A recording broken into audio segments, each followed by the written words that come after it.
서량기자재연구원의 김항입니다. 저희 연구원은 연구 개발도 하겠지만 성능평가 위주로 많이 포커스를 맞춰져 있고 저는 해당 분야를 맡고 있기 때문에 그런 쪽으로 해서 발표를 하도록 하겠습니다. 먼저 전에 발표해 주셨던 분께서 전기 추진 선박에 대해서 이슈나 그런 부분을 말씀해 주셨지만 저는 그러면 설계를 하고 만든 건 좋습니다. 그러면 그에 대한 평가는 어떻게 할 것인가, 저는 그의 포커스에 맞춰 가지고 설명하도록 하겠습니다. 네, 목차는 다음과 같습니다. 그 선박에 대해서 우선 제목 자체가 특수 목적성 선박입니다. 이게 무슨 말이냐면 일반 선박은 전기 추진 선박을 하게 됐을 때 에너지나 한계 때문에 그 내로 연근에 멀리 나갈 수가 없게 되어 있습니다. 그래서 저희는 특수 목적선은 연근에서만 주로 타깃이 되어 있기 때문에 가장 빨리 적합하게 지원을 하고 설계를 할 수 있기 때문에 발표를 하도록 하겠습니다. 그래서 간단하게 그 선박을 갖는 분류를 해보면 한 처음에 상선 쪽입니다. 보시는 것처럼 제가 일반적으로 벌크선이라 말하는데 이런 선박 위주로 되어 있고 케미컬 운반선이나 기타 컨테이너선들을 나타낼 수 있습니다. 그러면 반대로 또 여객선이 될 수 있습니다. 13명 이상 탑승했을 때 그걸 이제 여객선이라고 하는데, 여객선도 본 것처럼 빠른 캐소선이나 일반 페리, 그다음에 크루즈로 나타낼 수가 있습니다. 이걸 상선으로 크게 분류를 하였고, 그다음에 어선입니다. 어선은 보시는 것처럼 연근에서 멀리 나가서 고기를 잡고 쓰는 그런 어선으로 분류할 수 있고, 협업에서 할 수 있는 배, 단독으로 할 수 있는 독황선, 그 다음에 물고기를 잡을 수 있는 어선, 그런 식으로 분류가 될 수 있습니다. 다음은 이제 세 번째로 군사용 함정입니다. 군사용 함정은 공격을 할 수 있는 배틀십, 그 다음에 지원할 수 있는 지원선 등 이런 식으로 분류를 할 수가 있습니다. 그럼 저희가 이제 포커스를 갖고 있는 특수 목적선입니다. 특수 목적선은 그 목적에 따라서 여러 가지가 있습니다. 일반적으로 보시는 것처럼 작업을 할 수 있는 작업선, 그 다음에 그 목적지까지 배달할 수 있는 지원선, 그 다음에 특수한 목적을 띠고 경비를 할 수 있는 경비선 등 이렇게 크게 나눌 수가 있는데, 이런 타겟을 하는 이유가 가장 빨리 전기 추진 선박에 대해서 적용할 수 있다. 그래서 이 선박에 대해서 연구를 더 많이 해야 된다. 그렇지만 특수 목적선에 대해서 평가 방법이 엄청 많습니다.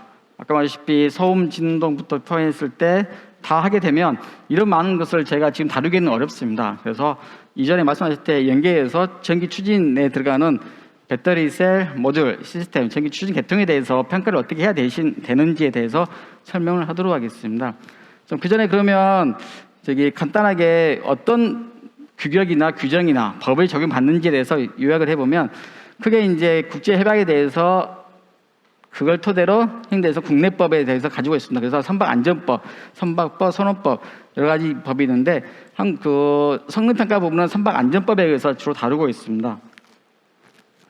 그래서 선박안전법은 그 배에 들어가는 기자재에 대해서 평가를 하고 어떻게 할 것인지에 대해서 요점이 되어 있고, 적용 범위는 보시는 것처럼 작업선이나 경찰선, 선박 포함해서 국내에 들어오는 모든 선박을 다 케어를 하게 되어 있습니다. 그래서 이런 항목에 대해서 맞추지 못하면 이 제품이 탑재될 수 없다라는 전제하에 일을 하고 있는 상태입니다.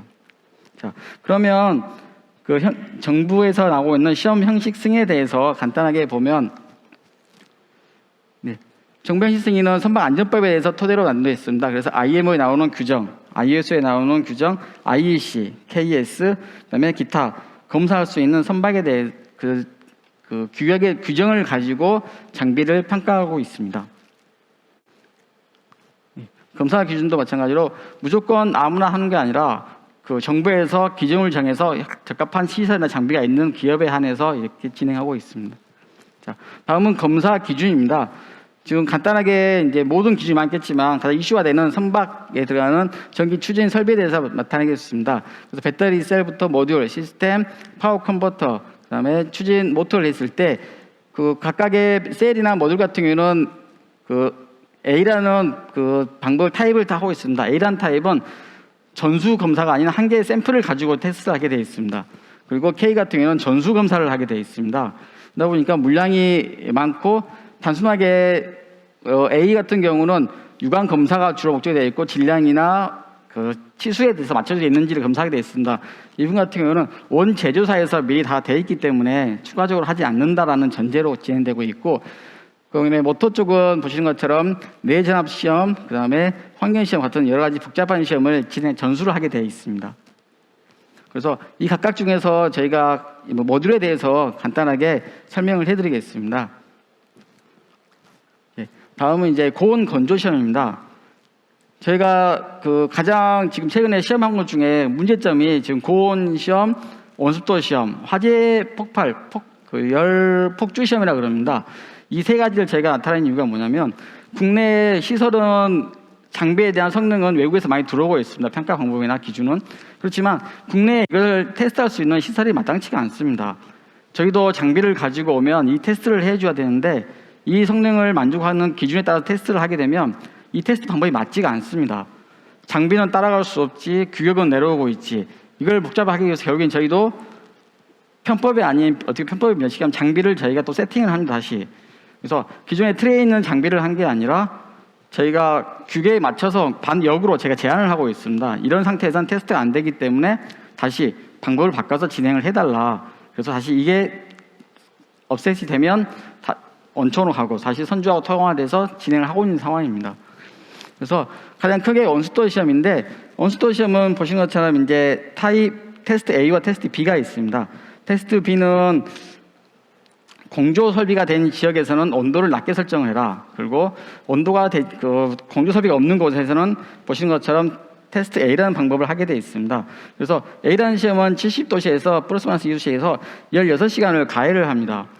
그리고 공조기가 설치 안 된 상태에서는 보신 것처럼 55도씨에서 플러스 마이너스 2도씨에서 진행을 하는데 제가 테스트하면서 아마 인근에 다른 기간이 시험 기간이 있는데 배터리 관련 시험을 하다가 폭발한 적이 있습니다. 근데 저희도 테스트를 진행을 해야 되는데 고객과 의뢰한 게 그 내용입니다. 전기가 투입된 상태에서 에너지를 축적된 상태에서 화재나 보신 것처럼 온습도 테스트를 하게 되면 폭발 위험이 엄청 큽니다.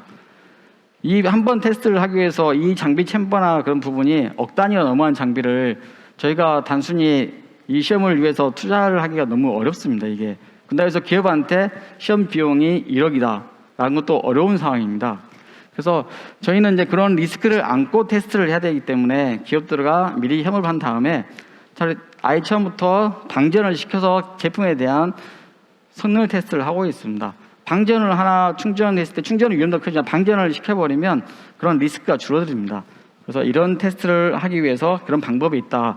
그러다 보니까 KSC IEC 60028에서 나타내는 시험 방법과 약간 상이한 방법으로 진행하고 있는 상황입니다. 다음은 온습도 시험입니다. 온습도 시험도 보시는 것처럼 25도 플러스 마이너스 3도가 주변 온도입니다.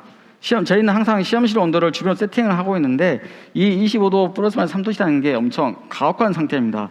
실제로 선박이 운영할 때 25도씨 플러스 3도씨라는 것을 항상 유지하지는 않습니다. 이게 상온난 기준으로 정하고 있지만 선박에서는 그 부분이 온도가 더 높다고 보시면 됩니다. 그래서 이런 경우를 하기 위해서 저희가 항상 주변 온도를 맞추고 있고 기본적으로 보신 것처럼 이제 3시간 이내에 55도까지 올려야 되는 상황입니다. 시험에 대한 방법이 있다면 당연히 장비에 대한 스펙이 따라가야 되는데 이 장비 스펙을 맞추기 위해서 저희가 무단하게 노력을 하고 있는 상태입니다. 이런 상용화된 장비보다는 이런 스펙을 가지고 계속 하다 보니까 장비에 대한 성능이나 그런 부분이 노하우가 있어야 되는 상황입니다. 그래서 저희는 그런 노하우를 가지고 기업들을 지원해주고 있다. 그리고 이제 마지막에 해놓은 부분이 이겁니다. 디스차지입니다. 결국에는 방전을 해주고 할 수밖에 없는 상황입니다. 이게. 다음은 열폭주 시험입니다. 열폭주 시험은 KSC IEC 62619에 나와 있는데 배터리 팩을 가지고 테스트를 하는데 마신 것처럼 강하게 화염을 가하게 되어 있습니다. 이 화염을 가할 때 이 폭발에 대한 위험은 리스크는 엄청 큽니다. 그래서 보신 것처럼 밀폐된 공간에서 해야 되는데 밀폐된 공간에서 하게 되면 또 하나의 문제점이 발생합니다. 화재 위험, 스모크 연기, 그 다음에 독성 물질이 배출됩니다. 이러한 리스크를 가지고 테스트를 해야 되는지에 대해서 저희도 많은 의문을 가지고 있고 이런 리스크를 줄이기 위해서 이런 엄청난 챔버를 또 구성을 해야 되는 상황입니다. 그래서 앞서 말한 것처럼 추진 개통이나 그런 선박의 배터리나 그런 부분에 기술이 설계는 올라가고 있지만 뒤따라서 검증할 수 있는 시설도 같이 좀 연구나 다 적응할 수 있는 그런 공동으로 같이 수 있는 일이 필요하다고 생각됩니다. 그래서 다시 한번 요약하자면 그렇습니다. 그 배터리에 대한 환경 시험은 엄청 중요합니다. 말씀하셨다시피 배터리에 대해서 소음부터 진동, 기타 여러 가지 내용이 많습니다. 그렇지만 저희가 단순하게 이 하나의 성능을 가지고 만족하다 보면 문제가 많습니다. 그래서 우선 연근해에서 운행할 수 있는 특수 목전선 위주로 해가지고 환경 조건을 다시 한번 스펙이나 환경 조건을 다시 한번 그 취합할 필요가 있습니다. 환경 조건이 맞지 않은 상태에서 무작정 KS나 IS에서 요구하는 상태로 하기에는 너무 애로사항이 많습니다. 그래서 이런 애로사항을 좀 줄이고 좀 더 그게 뭐 조선소든 기타 선주에서 말하는 그런 환경 조건을 반영을 해가지고 실질적으로 환경에 맞춰서 적용될 수 있는 그런 테스트 방법도 개발을 해야 된다라고 말씀을 드리고 싶고, 또 하나가 환경 조건에서 너무나도 그 가혹한 조건이 많습니다. 선박에 꼭 가혹한 조건을 전제로 하겠지만 테스트하기 위한 비용이 너무 많습니다. 비용 자체가. 그래서 이런 비용도 절감할 수 있는 그런 또 여러 가지 방법이 강구되어지지 않나 보고 있고, 가장 테스트할 때 중요한 사항은 그렇습니다. 결국에는 안전입니다. 다들 안전 때문에 저희가 테스트를 지금 많이 못 해주는 상황이 있습니다. 그래서 현재 저희 부스에서도 지금 저희가 갖고 있는 그 울산 본부에서도 배터리 ESS 관련해가지고 여러 가지 시험 장비를 구축하고 있는데, 이런 장비를 더 활용하고 시험을 해보고 문제점이 있고 다시 장비를 업그레이드하고 그 다음에 장비에 대한 스펙에 맞춰서 설계도 해야 되고 이런 인류적인 일이 필요하다 봅니다. 물론 이게 따라서 저희가 뭐 지원이 된다 그러면 그 스탠다드도 개정할 필요가 있다고 봅니다. 제가 우선 말을 좀 빨리 한 것 같습니다. 그래서 뭐 말씀드리고 싶은 방법은 뭐 기술이 앞서가겠지만 앞서는 중요하지만 모두가 같이 성능 평가도 같이 진보해서 따라갈 수 있는 그런 장을 좀 더 만들어 주셨으면 하는 바람입니다. 네, 이상 발표를 마치겠습니다.